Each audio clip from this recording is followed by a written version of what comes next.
Bom dia, muito bom dia! Hoje é quinta-feira, 29 de maio. Eu sou a Tiziane Vicentinho e você está no Giro do Loop, o seu passeio matinal pelas principais notícias do mundo da tecnologia. E no programa de hoje nós vamos saber mais sobre a Apple, que pode estar trabalhando em um aplicativo dedicado para games móveis. E também a Microsoft começou a testar o Copilot for Gaming no aplicativo Xbox para iOS e Android. E a Realme que anunciou os novos smartphones da série GT7. E por fim, o Pornhub, que é a mais nova empresa que entrou na mira da União Europeia.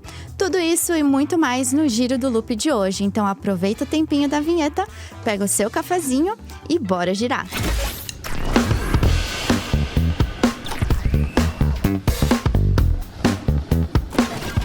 E começando o giro de hoje com a empresa que vocês amam odiar ou adoram idolatrar.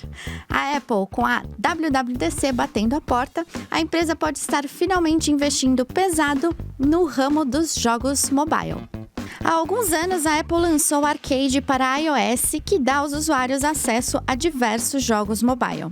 Apesar de nunca ter feito muito barulho no ramo, a empresa pode estar se preparando para entrar de cabeça nesse mundo com a aquisição do primeiro estúdio de jogos, a Hack7, responsável pelo Sneak Sasquatch. Enquanto isso, uma apuração feita pelo 9to5Mac confirma que a Apple está trabalhando em um aplicativo dedicado a jogos para o iOS 19. Informação esta também confirmada pela Bloomberg posteriormente. Como pode funcionar? A ideia é que o novo app substitua o já existente Game Center. Assim, ele se integrará ao Apple Arcade para hospedar recursos como tabelas de classificação de jogos, recomendações, desafios e interações sociais, além dos jogos em si. O novo aplicativo também poderá ser integrado ao iMessage ou ao FaceTime para facilitar a interação entre jogadores em games multiplayer remotos. Será que dessa vez a Apple finalmente vai conseguir abocanhar um pedacinho do mercado de jogos? E mais uma empresa foi parar na mira da União Europeia. Desta vez estamos falando do Pornhub. A Comissão Europeia está investigando o serviço que, segundo ela, não toma medidas suficientes para bloquear o acesso de menores aos conteúdos que são exclusivamente de consumo do público adulto. Também estão incluídos nessa investigação outros apps do ramo, como o StripChat, o XNXX e o Xvideos. Ainda de acordo com a comissão, todos os 4 sites teriam uma restrição bastante frágil em que qualquer pessoa poderia acessar o conteúdo simplesmente após clicar em um único botão para confirmar que são maiores de 18 anos. A comissão suspeita que esses sites pornográficos violam a Lei Local de Serviços Digitais, a DSA, que inclui medidas de segurança infantil.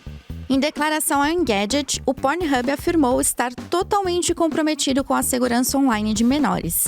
Eles afirmam que nossos sites estão em total conformidade com a RTA, conforme avaliado pela Associação de Sites que defendem a proteção das crianças, e são estritamente reservados apenas para maiores de idade. Se consideradas infratoras, as empresas poderão arcar com multas que podem chegar a 6% do faturamento anual de cada uma delas. Mas a Comissão Europeia também pode aceitar medidas compensatórias dessas empresas.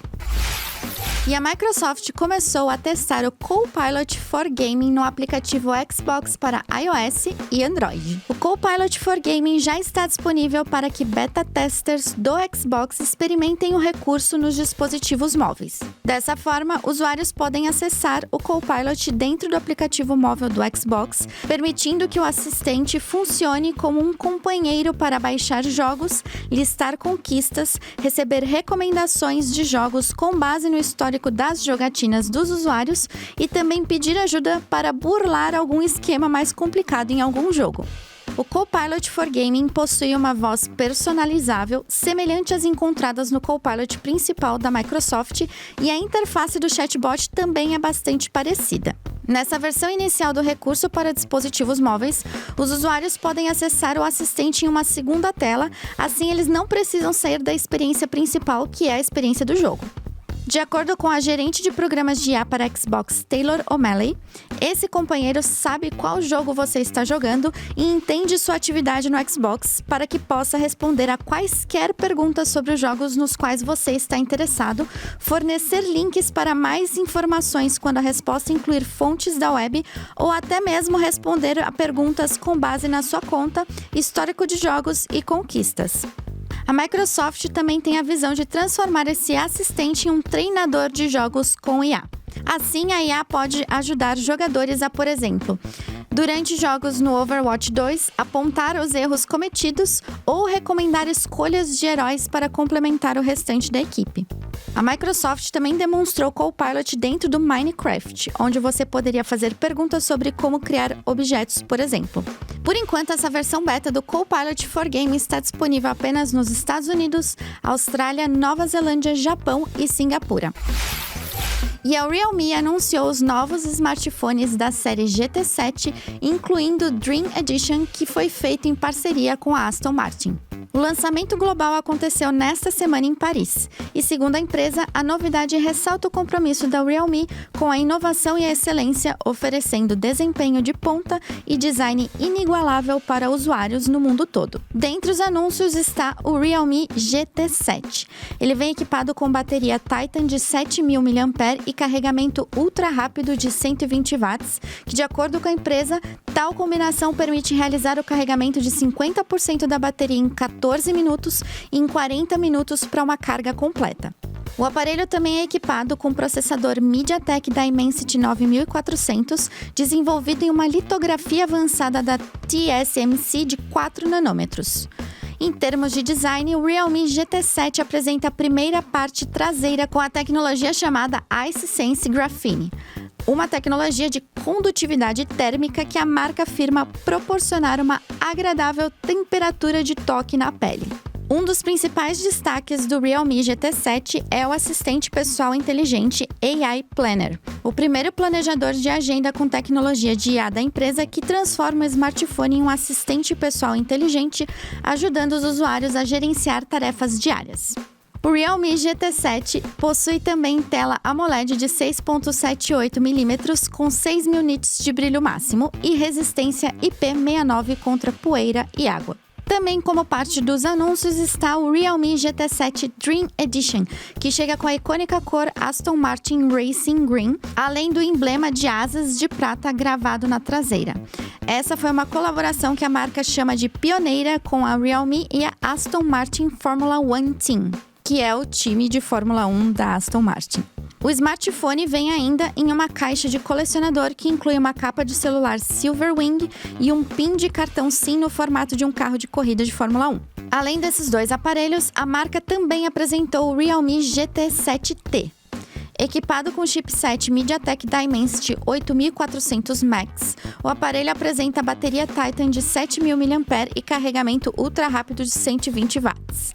Ele também vem com os mesmos recursos de iSense Graphene e o AI Planner que estão presentes no modelo mais básico. Por fim, a marca também apresentou o Realme Buds Air 7 Pro, que, de acordo com a marca, propõe uma experiência diferenciada. Os fones de ouvido são os primeiros do segmento que possuem o assistente Gemini do Google integrado.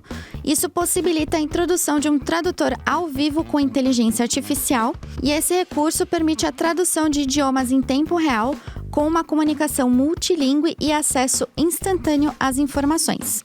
Os fones de ouvido também possuem cancelamento de ruído de 53 decibéis e até 48 horas de reprodução.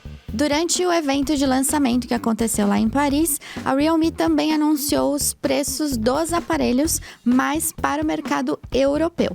Os preços são os seguintes: o Realme GT7 com 12 GB de RAM e 512 GB de armazenamento vai ser vendido no valor de €700. Já o Realme GT7T chega por €600, 12 GB de RAM e 512 GB de armazenamento. E por fim, o Realme GT7 Dream Edition chega por €900 com 16 GB de RAM e 512 GB de armazenamento. Lembrando que esses preços são para o mercado europeu especificamente, e os preços aqui no Brasil e a data de lançamento não foram anunciados ainda. E a One UI 7 mal chegou para todos os aparelhos da Samsung e a empresa já liberou o beta da One UI 8 para a Galaxy S25. Os donos de smartphones Galaxy S25, S25 Plus e S25 Ultra já podem testar a versão da empresa para o Android 16 antes mesmo do lançamento dos novos dobráveis. Só os Galaxy S25 Edge que ficaram de fora dessa leva de testes. Sem surpresas, a principal novidade na atualização do sistema é a inteligência artificial. Supostamente, os usuários poderão experimentar novos recursos multimodais aprimorados e mais personalização. Além disso, o anúncio da empresa não dá mais detalhes sobre as atualizações de IA que chegam, com exceção de melhorias em velocidade que permitem o uso imediato do recurso AI Select, que anteriormente ele demorava um pouco para ser inicializado. A One UI 8 também foi otimizada para tablets e dobráveis, que são os formatos dos produtos da Samsung. Assim, com as mudanças, é possível utilizar, por exemplo, um recurso para dividir telas, permitindo que o usuário consiga otimizar a produtividade e trabalhar em mais de um aplicativo ao mesmo tempo. Outras mudanças incluem atualizações no layout do aplicativo Lembretes, uma interface simplificada no compartilhamento rápido e suporte do Android 16 ao Auracast, que é um recurso de acessibilidade que permite transmitir áudio de um dispositivo para vários outros simultaneamente e sem a necessidade de pareamento individual. A versão beta já está disponível no aplicativo do Samsung Members e a Samsung afirma que a One UI será lançada neste verão do Hemisfério Norte, ou seja, no segundo semestre para nós, junto com a sua próxima geração de celulares dobráveis, provavelmente o Z Fold 7 e o Flip 7. Infelizmente, essa versão beta da One UI 8 está disponível apenas para usuários nos Estados Unidos, Reino Unido, Alemanha e Coreia do Sul por enquanto. Mas lembrando também que os aparelhos da Samsung ainda estão recebendo a One UI 7. Por exemplo, nesta última semana, os Galaxy A53 e os M5 IV foram selecionados para receber a atualização no momento. E a xAI de Elon Musk ofereceu 300 milhões para que o Telegram pudesse utilizar o Grok dentro do aplicativo de mensagens instantâneas. Os termos do acordo, que deve ter a duração de 1 ano, são extremamente favoráveis ao Telegram, já que além do valor oferecido, a xAI dividirá igualmente os ganhos com assinaturas do Grok Premium e do Premium Plus com a plataforma de mensagens. O Telegram será pago em dinheiro e em ações. Isso significa que o Grok será apresentado a um grande número de novas pessoas, já que o Telegram possui mais de 1 bilhão de usuários mensais ativos. O X, vale mencionar, utiliza postagens públicas de usuários para treinar o Grok, embora não o faça dentro da União Europeia por questões legislativas. Vale lembrar também que o Telegram inclui um recurso chamado Canais, que é uma espécie de rede social dentro da plataforma e que pode armazenar dados prontos para serem coletados, se for possível. Ainda não está claro se o acordo inclui o mesmo a ser feito com o Telegram em termos de coleta de mensagens e interações para aprendizagem da IA. E ambas as empresas continuam em silêncio com relação a esse assunto, mesmo depois de questionadas por grandes publicações como a Reuters. E o Spotify liberou 3 novos recursos para interação e navegação com podcasts. Dentre os novos recursos do serviço de streaming está um novo feed chamado Following, que deve aparecer na área principal de podcasts na tela inicial. Assim, os usuários poderão visualizar rapidamente as novidades dos programas que assinam. A empresa afirma que o objetivo é eliminar a necessidade de procurar conteúdos novos nos podcasts que as pessoas já seguem e promete que continuará a explorar novas maneiras de tornar esse espaço ainda melhor. Logo abaixo dos atalhos na tela inicial, o Spotify começará a exibir recomendações de podcasts com uma observação que explica o porquê do algoritmo ter escolhido estas recomendações para os usuários. Por fim, o Spotify planeja lançar uma seção neste episódio para páginas dos podcasts. A ideia é que os usuários possam encontrar dentro desse local links para outros programas, para músicas, audiolivros, playlists e outros recursos que apresentadores possam ter mencionado ou recomendado nos programas. Os criadores de conteúdo poderão vincular tais itens conforme acharem necessários para que os usuários não precisem procurá-los mais tarde fora da plataforma. Além disso, o Spotify também liberou uma atualização para a área de comentários. É um pouco mais simples, mas foi baseada nos feedbacks dos usuários. Assim, eles poderão ter acesso a respostas encadeadas em uma thread e também poderão ter reações com emojis. E vocês, o que estão achando dessas novidades? Você, principalmente nosso ouvinte no podcast no Spotify, por favor, usem a área de comentários para deixar pra gente o que vocês estão achando dessas novidades aí. E o Procon abriu uma investigação formal contra a Uber e a 99 pela oferta de mototáxis em São Paulo. No começo de maio, o desembargador Eduardo Gouveia suspendeu o serviço sob a pena de aplicação de multa diária no valor de R$30 mil. Ainda assim, as empresas teriam continuado a apresentar a opção dentro dos seus respectivos aplicativos, o que fez com que o Procon ficasse na cola dessas operadoras. O caso complicou ainda mais no último final de semana, quando ocorreu um acidente entre um mototáxi da 99 e um carro também de aplicativo, que ocasionou a morte de uma jovem de 23 anos que era passageira do mototáxi. A justiça então determinou a suspensão novamente dos serviços na última segunda-feira. Em nota, o Procon São Paulo afirma que a atividade deveria ser suspensa enquanto o mérito da proibição não fosse julgado, como acontece em quaisquer outras decisões de caráter suspensivo. Além disso, as empresas serão investigadas também por falha na prestação do serviço, pois ao manter a atividade assumirão riscos e suas consequências também na esfera administrativa. Só para vocês entenderem um pouco, a principal briga entre o Procon São Paulo e essas operadoras de carro é que há uma lei federal que regulamenta o serviço. Inclusive, ele funciona normalmente em algumas cidades brasileiras, como Rio de Janeiro e Recife, mas na capital paulista, a Prefeitura de São Paulo não tem a regulamentação dessa atividade e, portanto, ela não deveria funcionar dentro da cidade. Até por isso, ela foi proibida pelo Tribunal de Justiça do Estado de São Paulo. Em nota, a 99 Moto afirma que, por conta da legislação federal, ela operava legalmente, mas que, a partir do esclarecimento com ordem de interrupção proferida pelo desembargador Eduardo Gouveia, a empresa suspendeu o serviço temporariamente. Também em conformidade com essa decisão, a Uber informou que suspendeu temporariamente o funcionamento do serviço Uber Moto em São Paulo, enquanto aguarda a análise do tema pelas instâncias competentes, seja por meio de regulamentação ou decisão judicial definitiva.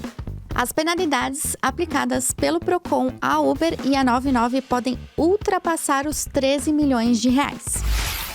Então é isso, pessoal. Essas foram as notícias de hoje. Eu fico por aqui, mas o Giro volta amanhã, sempre pontualmente às 6 horas da manhã, no horário de Brasília. Valeu e até!